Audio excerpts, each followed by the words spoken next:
Welcome to the Reality Check podcast. I'm Zachary Phillips. So, one of the things that I get asked semi-frequently is, how can you propose to offer advice for mental health stuff if you're not mentally well? In the sense that on my social media and through my poetry and all of the stuff I do, I share when I'm down. I share my depression and anxiety and symptomology of PTSD.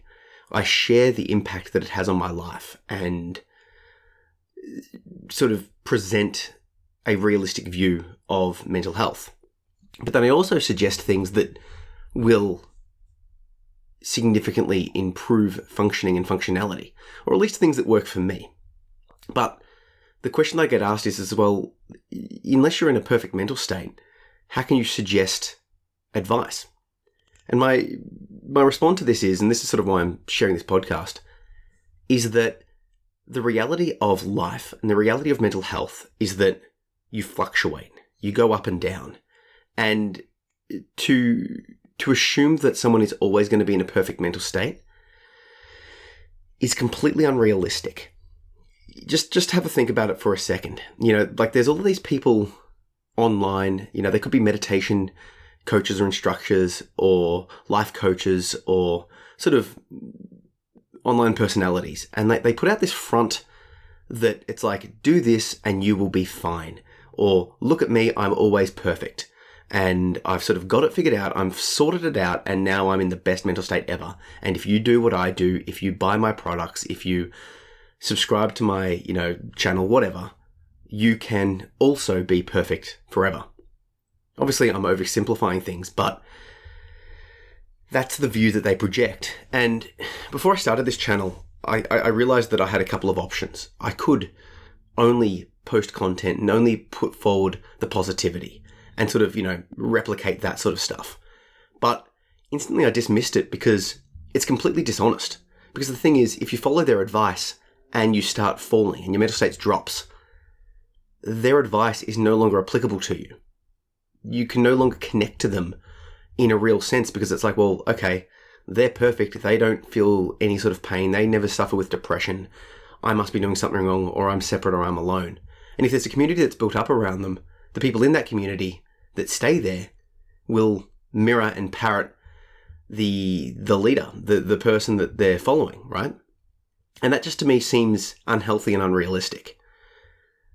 I think a more realistic approach, and once again, everything that I do online is sort of based around what I would have wanted when I was a teen, when I moved out of home early, when I was struggling with anxiety and depression and suicidality, when I didn't have the level of meditative practice behind me, when I didn't have the knowledge behind me from countless self-help books, when I didn't have the hours of therapy behind me. What I'm putting out there is what I would have wanted then. And, part of that is a realistic look at the downsides. When I'm feeling bad, it sucks, but that's the reality of my situation. So the way that I sort of justify it to myself is that, yes, okay, there are times that I'm in a bad state, but I'm going to share it. I'm going to share the reality of what that's like. So case in point, a couple of days ago from the point of recording, I shared a video where I basically expressed this mood that it was like no matter what I did, I just knew that I wouldn't be happy. If I was to stay on my own, I would be depressed and miserable. If I got inebriated, like drunk or stoned or whatever, I'd be miserable. If I caught up with friends, any of them, individually, collectively, doing any activity, I would have been miserable. I just had this feeling that I wasn't going to be happy in any state. And then I was just saying, this is the reality of my life as it is right now. For whatever reason, and I know the reason, I'll get into that, but this is where I'm at. And that's okay. So I share it in the sense to basically say to you that if you feel that way, that's okay. That's normal. And to have hope that, and faith that, and the knowledge that if you continue with your self-care, if you continue to see the therapists, if you take the action that you know works for you, and that'll probably be different to what works for me, but if you do those things, your mental health will inevitably improve. So what I hope that you get out of this is a realistic look at mental health. Obviously, it's filtered through my own experience, but a realistic look at mental health and ways that you can improve your own.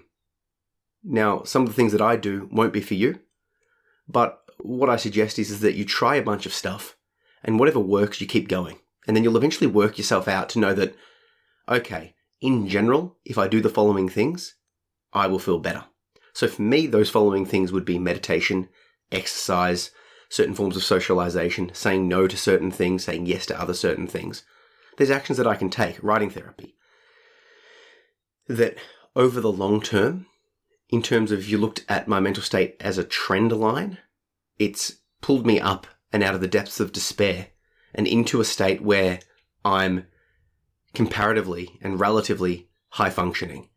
I'm able to maintain work for years now. I'm able to maintain a family and social life. Obviously, I have issues, but over the long term, there's an improvement. And the other reason I share the downturns is because when you have a downturn, in the past, when I did have a downturn, it was easy to sort of lose myself to it. I would go on binges of anxiety and depression, and that would lead to binges of intoxicants. And that would all sort of compound upon each other, and it led to a lot of time taken in this sort of self-rumination, self-despair, sort of just falling into that space. So my hope is that if I show you the ups and the downs and the quick turnarounds and all that sort of stuff, that you too will be inspired to just push through, to keep going with your self-care and heal. I would strongly suggest that everyone has a therapist that they trust, that they can see regularly if they need to. Don't have to, but just have one that you have a relationship with. I'll strongly suggest that you meditate daily, exercise daily, and practice writing therapy, because writing therapy is a way that you can introspect, look into yourself, and start getting the thoughts onto the page so that you're not dealing with them in your brain. So, speaking of, what caused this recent downturn? Well, I started recording a new Skillshare course, and the Skillshare course is called Art Therapy. It's not out yet. It will be out at a later stage, but this is sort of a supplement to the previous courses on writing therapy and on poetry therapy. Basically, the idea being that if you can use art as a form of expression. And part of the course, I share some of the art that I did. I'm no artist. The art sucks, but it's a form of creative expression.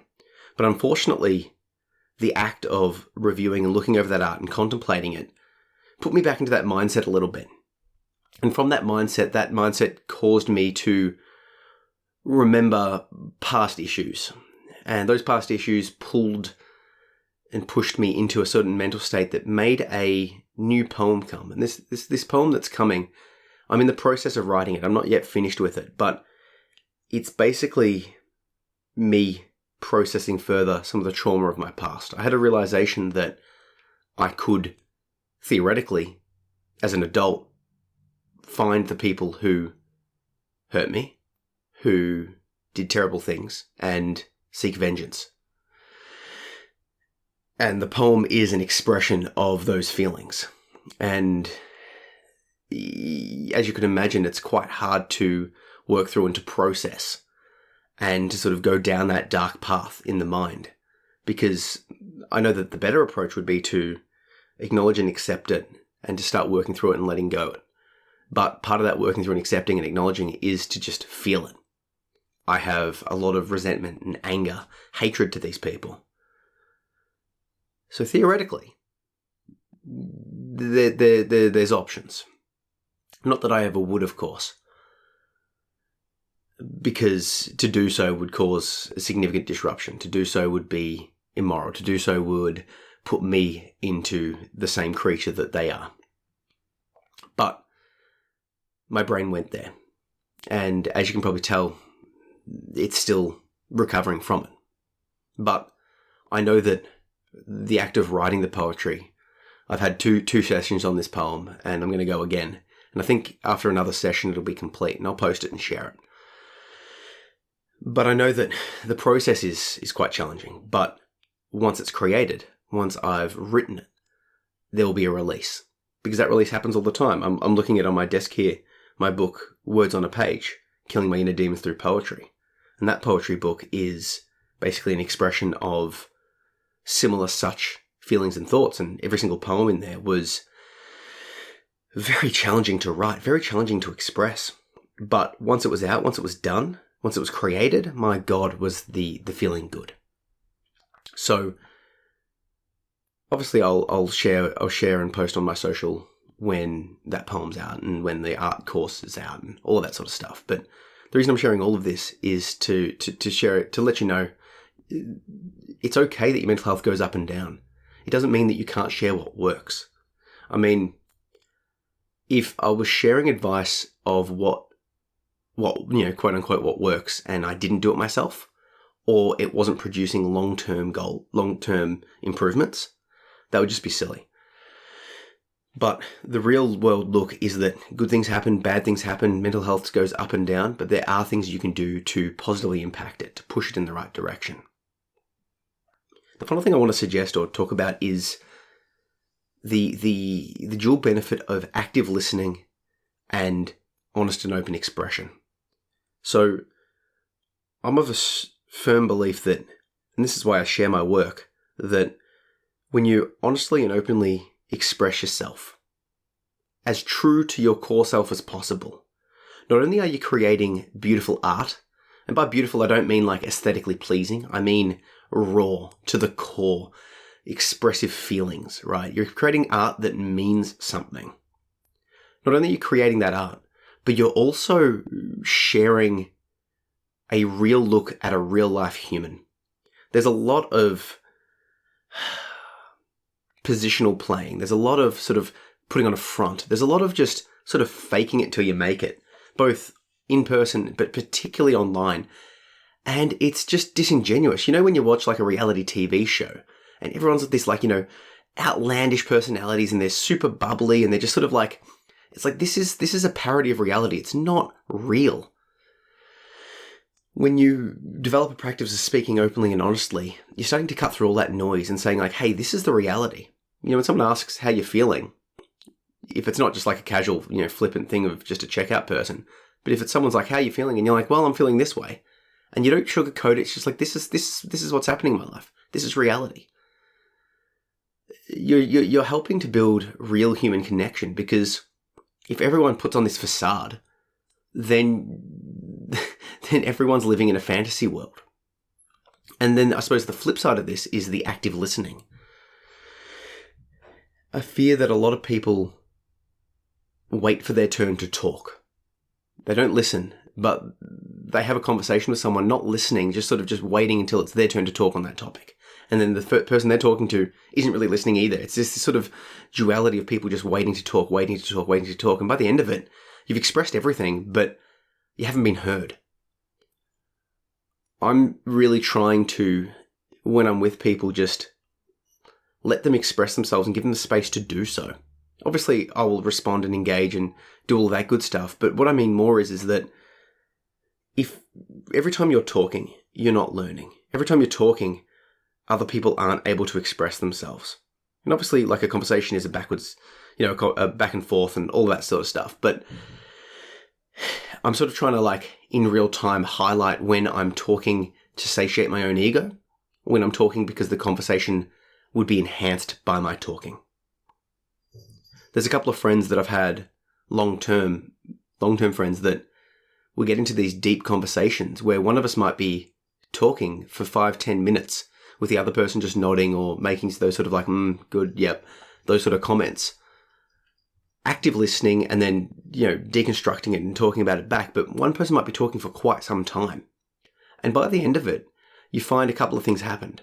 You know the story that they're telling quite deeply. And the person that's sharing it gets to use you as a way to explore their inner self. It's like a springboard. It's like a mirror to their inner world. And through active talking with someone that's really sitting there listening to you, there's a real deep and therapeutic benefit and a deep connective benefit. So something I'm really trying to work on is active listening and open and honest communication. It's not as easy as it sounds, because to openly and honestly express your deep, true self opens you up to vulnerability. If I share with you my inner thoughts and sort of, open my soul up and bear it to you, bear it to the world, you can now take advantage of that.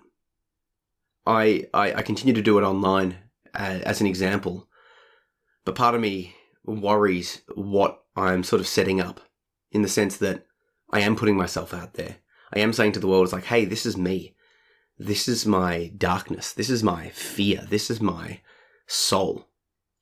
It's scary. What can people do with that information? How could someone choose to hurt me with it? So there is a little bit of a fear there, and it requires a lot of trust. But I know that ultimately it's the reality of my situation anyway. So were someone to purposely or inadvertently hurt me with it, which over the years has happened, I'll get over it, and it'll make me stronger, because it is just facing that reality of my inner world. And on the other side of things, with the active listening, if I ever hope to understand someone on a deep level, I have to listen to them actively, not just hear the information, but ingrain it, understand the tone, the causality, all of the different little things that come along with the communication. And that way we can actually connect on a deeper level. So before I sign off, I just want to let you know a couple of little things. I've released another book called Reflections of the Self, The Poetry, Insights, and Wisdom of Silence. It is out now as a paperback and ebook, and soon to be audiobook. I'll let you know when that does come out on audio by playing a couple of chapters on the podcast. And, as with everything I do, I release everything for free over time. Once again, because young me wouldn't have been able to afford it, wouldn't have trusted it, and would have wanted to know what I was getting before I bought. So that's the hope. And basically this is it's hard to explain what this book is. It's sort of like a poetry and discussion book. I share a bunch of poems, and then talk about the poetry, what I've learned from that poetry. And it's if you like what I write in terms of my poetry, if you like the discussions that I do on Insight Timer and on this podcast, it's sort of going down that path from a sort of a philosophical, a spiritual, meditative, introspective, self-care, self-help sort of approach. So it's sort of like I'll share a poem, talk about the poem, and then sort of repeat the poem so the poem sticks. The idea being is that it'll get you thinking about those deep thoughts, that inner wisdom, those insights. It'll start helping you to move towards positivity, to creativity, towards growth, and away from the negativity of your past and of your present and of your just inner state. So like I said, Reflections of the Self, The Poetry, Insights, and Wisdom of Silence. There'll be a link down below so you can read a bit more about it. And once it's out on audio, I'll start showing the chapters. I hope you're well. Have a good festive season. And just as a super side note, I understand that this time of year can be quite challenging. The rates of intoxication, of familial issues, of abuse, of family violence, of suicide, all of these things skyrocket over Christmas. So if you're struggling because of family issues or personal issues, reach out to someone. DM me, connect with me, but reach out to people in your life as well. And make sure that you're connecting with and just shooting people a message and saying, hey, how you doing? How you feeling? I'm here if you need. Or just even something less simple. Just shoot them, share this podcast with them. Share some mental health meme or blog post or anything like that. The idea being that if you're like, hey, this is, I'm thinking of you. This I feel like you would benefit from listening to this or reading this. You're opening the door to the communication. It's hard if you see someone struggling and the first thing you say is like, hey, I'm worried about you. You might meet a brick wall. But if the first thing you say is like, hey, if you ever want to chat, let me know. Or, hey, I read this, I thought of you. And you're just sort of opening the door and saying, you're unlocking the door and saying, hey, if you want to come through, I'm on the other side, I'm ready to talk. And that literally might save someone's life. And it's a hard thing to consider. And you obviously don't have to save the world, but it's good to have options to talk to. And in the same way you would want to have someone there for you, you can be that person for someone else. And if it gets too heavy, if it gets too much, if they start opening up to you, help them find professional supports. Find a professional therapist. find someone that can specifically help manage their specific issues, whatever those may be. So anyway, all of the stuff that I've mentioned will have links down below. And yeah, have a good festive season. Cheers.